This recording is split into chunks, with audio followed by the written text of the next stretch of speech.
حبیب صاحب، معاشی بحران، پھر ڈالر کی پرائز بڑھتے جانا، ایسے میں کرنٹ اکاؤنٹ کا بھی ایک بڑا مسئلہ بنا ہوا ہے۔ دیکھیں، سب سے بڑا مسئلہ جو بنا ہوا ہے وہ ہے ہی کرنٹ اکاؤنٹ، جس کی وجہ سے آپ کو ڈالر مسلسل اوپر جاتا ہوا اور روپیہ نیچے آتا ہوا نظر آ رہا ہے۔ اور اسی کی وجہ سے ہمارے ہاں جو افراط زر ہے، یعنی جس طرح مہنگائی بڑھتی ہوئی آپ کو نظر آ رہی ہے کہ ایک چیز آپ نے جو کل کسی قیمت پہ خریدی تھی، آج آپ کو اس سے 1-2% کچھ زیادہ ملتی ہے، اور چند دنوں میں اس کا فرق زیادہ پڑ جاتا ہے۔ تو میں آپ کو جو 2021 اور 22 یعنی مالی سال 2021 اور 22 کے جو سٹیٹسٹکس ہے وہ بتانا چاہتا ہوں کہ اس میں دراصل مالیاتی جو ہمارا جاری کھاتوں کا خسارہ، جسے کرنٹ اکاؤنٹ ڈیفیسٹ کہا جاتا ہے، وہ کیا ہے۔ تو سب سے پہلے تو میں آپ کو یہ بتا دوں کہ 2021 اور 22 کا، اور اس میں چونکہ ابھی حتمی طور پہ 2022 ختم نہیں ہوا، اس میں کچھ ایسٹیمیشن ہے، کچھ اندازے ہیں جو ایکچولی ٹرینڈز کو دیکھ کے لگائے گئے ہیں۔ اور یہ میں آپ کو بتا دوں کہ جو جاری کھاتوں کا خسارہ ہے، جب اگر ہم اس میں دیکھیں ڈالر کی آمد ہمیں کہاں سے ہوتی ہے، تو پہلے میں آپ کو ذرا وہ واضح کر دوں کہ جب جو چیزیں ہم ایکسپورٹ کرتے ہیں دراصل، اور ان سے جو ہمیں پیسے آتے ہیں وہ ہم اس مد میں ڈالتے ہیں، وہ ہمیں اس سال یعنی 30 جون 2022 تک 31.6 ارب ڈالر کی توقع ہے کہ وہ ہمارے پاس آئیں گے، یعنی تخمینہ یہ ہے۔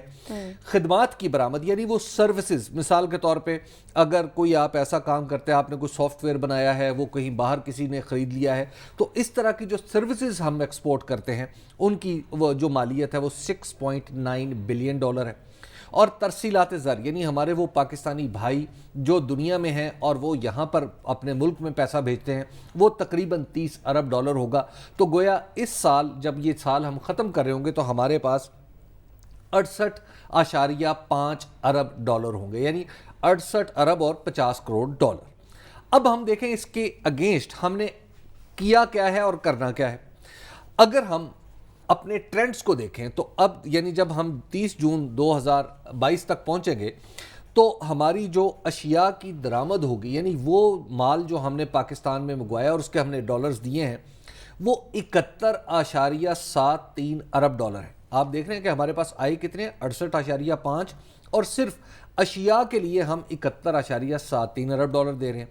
خدمات یعنی باہر ہم نے کوئی سافٹ ویئر لیا یا پھر جیسے حج اور عمرہ ہے، اس طرح کی ساری چیزیں اگر ہم اکٹھی کریں تو 11.11 ارب ڈالر اس میں بھی فرق ہے، یعنی یہ ہم نے اس کو بھی دیکھے تو یہ بھی اس میں جمع کر رہے ہیں، یعنی یہ ہم نے پیسے دیے یا دینے ہیں۔ اور قرض پر سود کی ادائیگی تقریباً 3 ارب ڈالر ہے، یعنی ہم اگر کرنٹ اکاؤنٹ میں امیجیٹلی یعنی یہ بنتے ہیں 85.84 ارب ڈالر، اور 85.84 ارب ڈالر میں سے پچھلا فگر جو میں نے آپ کو بتایا تھا 68.5، وہ اگر مائنس کر لیں تو 17.34 ارب ڈالر ہمیں چاہیے۔ اب یہ معاملہ یہ ہے کہ یہ چونکہ حساب کتاب تو ہے پچھلے سال کا، یعنی جس سال میں ہم موجود ہیں مالی سال میں، اس مالی سال کے تقریباً 10 مہینے گزر چکے ہیں، تو 10 مہینوں میں تو صورتحال یہ رہی کہ ہمیں تقریباً 17 ارب ڈالر، یعنی 12 مہینے جب مکمل ہوں گے تو تقریباً 17 ارب ڈالر چاہیے ہوں گے۔ اب اس میں اگر ہم وہ پیسے بھی ڈالیں جو ہم نے پرنسپل اماؤنٹ دینی ہے، میں نے آپ کو بتایا کہ شرح سود ادا کی ہے، ہم نے جو قرضہ لیا ہے اس کا اصل زر اس میں شامل نہیں ہوتا، کیونکہ اصل زر وہ ایک دوسرے اکاؤنٹ سے دیا جاتا ہے۔ تو اب اصل زر بھی جب ہم اس میں ڈالیں گے تو یہ تقریباً کچھ 8.5 ارب ڈالر کی ادائیگی بنے گی۔ تو لہٰذا 17.34 اور 8.5 ارب ڈالر جب آپ اکٹھا کریں گے تو آپ کو 24 سے 25 ارب ڈالر دراصل اس مالی سال کے اختتام پہ آپ کو چاہیے ہوں گے۔ اور اگر ہم بات کریں اپنے جو فارن ایکسچینج ریزروز کی تو اس میں ہمیں نظر آ رہے ہیں 16.35 ارب ڈالر، 10.3 ارب ڈالر جو ہیں وہ اسٹیٹ بینک کے پاس ہیں، جبکہ 6 ارب ڈالر اس وقت موجود ہیں مختلف بینکوں کے پاس۔ تو آپ کو ہمارے مالیاتی ہمارے کرنٹ اکاؤنٹ ڈیفیسٹ میں اور ہمارے ذخائر میں کوئی بہت بڑا فرق نظر نہیں آ رہا۔ یہاں پہ فرق پرائمریلی وہ ہے کہ جہاں پہ ایکچولی ہم نے پیسے پے کرنے ہیں، جو پرنسپل اماؤنٹ ہے وہ بھی تقریباً اس سال 5 ارب ڈالر کی ہوگی۔ اور اس کے بعد پھر آپ یہ دیکھیے کہ ہم نے کچھ ڈالرز جو ہیں وہ اسٹیٹ بینک نے فارورڈ بیچے ہوتے ہیں، مثلاً آج بیچ دیا ہے اور خریدنے والے سے یہ کہا ہے کہ ہم آپ کو یہ پیسے، یہ ڈالر آپ کو فلاں تاریخ کو دیں گے۔ تو تو یہ جو فارورڈ سیلنگ ہے، یہ ایک زمانے میں جب اسحاق ڈار صاحب وزیر خزانہ ہوا کرتے تھے تو یہ 8-8.5 ارب ڈالر کی ہوتی تھی. یہ کوئی بہت اچھی پریکٹس، اس کو سمجھا نہیں جاتا. اس سے ایکچولی ایکسچینج ریٹ کو آپ سپورٹ کرنے کی کوشش کرتے ہیں کہ روپے کی قیمت، روپے کی ویلیو جو ہے قدر تھوڑی سی اوپر رہے.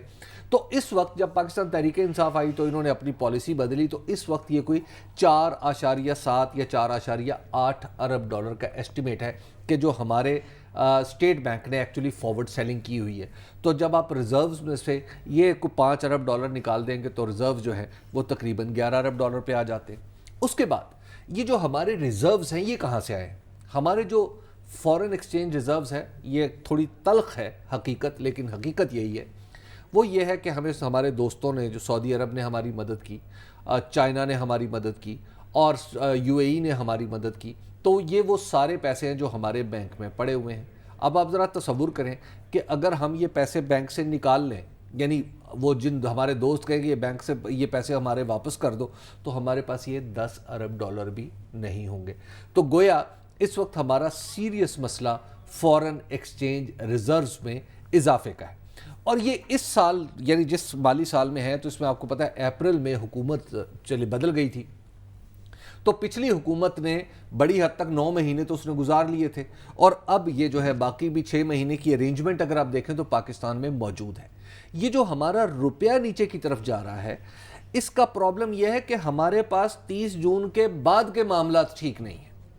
یعنی جس مالی سال سے موجودہ حکومت نے باقاعدہ طور پہ اپنی معاشی پالیسی امپلیمنٹ کرنا شروع کرنی ہے، وہاں پر یہ پرابلم بہت بڑا ہے.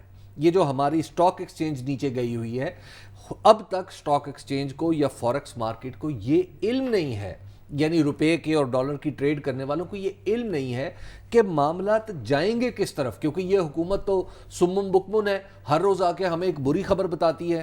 یعنی مفتاح اسماعیل صاحب آتے ہیں، وہ بتاتے ہیں کہ جناب ہمارا ریکارڈ ڈیفیسٹ ہوگا، بجٹ کا ریکارڈ خسارہ ہوگا. اور پھر ہمیں کوئی وزیر صاحب آ کے بتاتے ہیں کہ جناب وہ 200 روپے تک ڈالر چلا جائے گا.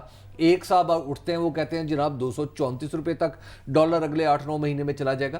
جب آپ اس طرح کی بھانت بھانت کی بولیاں آپ اکانومی کے بارے میں سن رہے ہوں تو اس کا صرف ایک مطلب ہے کہ نمبر 1 حکومت کا کوئی معاشی پلان نہیں ہے، نمبر 2 آپ کے وزیر خزانہ کو کام نہیں آتا، نمبر 3 جو آپ کی وزارت خزانہ ہے وہاں پہ سارے میرا خیال ہے سو رہے ہیں. جاگتا ہوا اگر کوئی ہوتا تو کم از کم ان لوگوں کو روکتا کہ آپ اس طرح بات نہ کریں. اور یہ جو مسئلہ سادہ سا ہے، جو سادہ نہیں کافی کمپلیکس ہے، اس کو حل کرنے کی کوشش کرتا.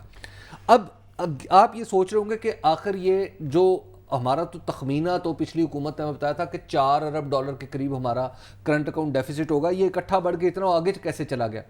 اگر آپ پچھلے کچھ عرصے میں تیل، یعنی تیل، کوئلہ اور پام آئل اور اس طرح کی وہ جو ضروری چیزیں اگر ہم جو باہر سے منگواتے ہیں، ان کی قیمتیں یک لخت اوپر چلی گئی اور مجموعی طور پر تقریباً 10 ارب ڈالر ہمیں اضافی طور پر پے کرنا پڑا.